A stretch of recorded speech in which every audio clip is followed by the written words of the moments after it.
So give me your name and why you're here today. My name is Peter Prado, and I'm here for a few reasons. So mainly I'm primarily here to show my support along with everyone else in the neighborhood.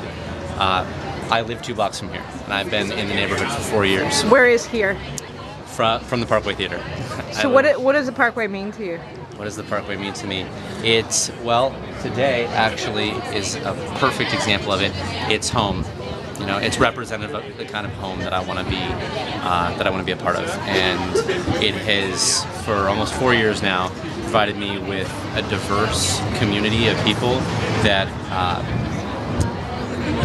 want to be together, and I think that that's kind of the heart of what keeps us together and why everyone's here right now. And I don't think that the Parkway closing is, I'm not okay with it only being a sad thing or only being a negative thing. I want it to translate to a positive thing, and it already has in a few days' time. And how so? Well, right here's proof of it. We have on the Facebook group, there are last time I checked, there were 3,400 people that were part of it. I met a gentleman earlier today who flew in from Seattle this morning to be here. There was a couple that got married here that was in line. So we're getting a chance to meet one another, our neighbors, people that we, in theory, have said we've cared about but didn't know. And so again, the reason that I'm here is to show my support, to say thank you, and to help organize next steps to make sure that the community has a voice and a say in what comes next. Let me ask you, a lot of people were shocked by the news about the Parkway closing. Do you feel like if there had been more local journalism or coverage of that, like people might have been able to learn more about it early on? Well, yeah, I think if there had been more coverage, people would have learned more. I don't know what there would have been to learn, and that's a question that a lot of us have still today, is, you know, what happened along the way that has led to this. But I don't know what sort of difference it would have made, because it's just entirely speculative. Sure. So I think that what we would have found was a lot of people that wanted to come out and show support, but we wouldn't have had really an infrastructure in place for that.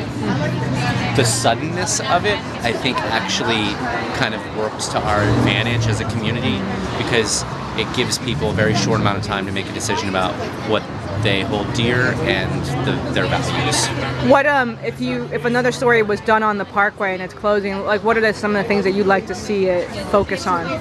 Well, I'd like to see that story focus on this being a potentially positive thing for the neighborhood, not the closure itself, but the community coming together and rallying around what is obviously a sad day for Oakland.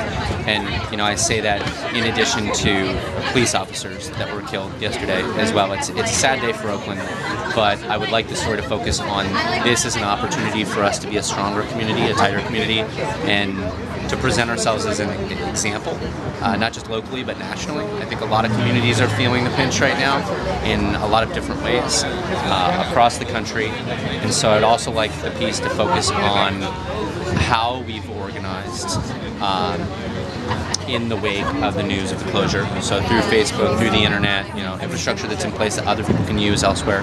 I'd also like it to focus on the history of the neighborhood and the theater itself. Last question. Are there some stories? Are you from the Bay Area, Oakland? I'm not originally, no. Are you living in the Bay Area right now? I live 2 blocks. You live 2 blocks away. Are there some stories that you'd like to see covered more that aren't being covered? Maybe like local Well, it's stories? hard to say, because if they're not being covered, I might not know about them. Stories that you get like in your mind, and you're like, man, I wish I could see this covered. Yeah. Well, I would like to see more positive news.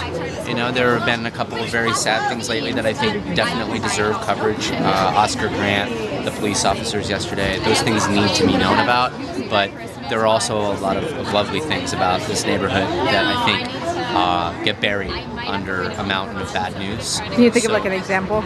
Well, you know, I'm a big fan of the farmers market over around the lake, and a lot of people don't know about that I've met that live in San Francisco and other communities that would happily jump on BART and come over and contribute to our neighborhoods. I would like to see more attention focused on the restoration of the lake, the progress that's been made with that, the reasons behind it, and how it's benefited the community and jobs it's provided, whatnot. I'd also really like, and this is actually something that kind of came up today or yesterday, I would like a story to be done on council members arguing on city's time over parking spaces. I think and I don't know the full extent of it, but I was asked yesterday by someone if I had heard about this, and my understanding is that there have been council members that have been fighting on city's time over parking spaces. That's offensive to me, and I want it to stop, and I want the community to know about it, and I want those council members to start taking responsibility for the time that we're paying them to serve the community and to set those things aside, if that's what's actually happening. I don't know for sure. I'm going to look into it.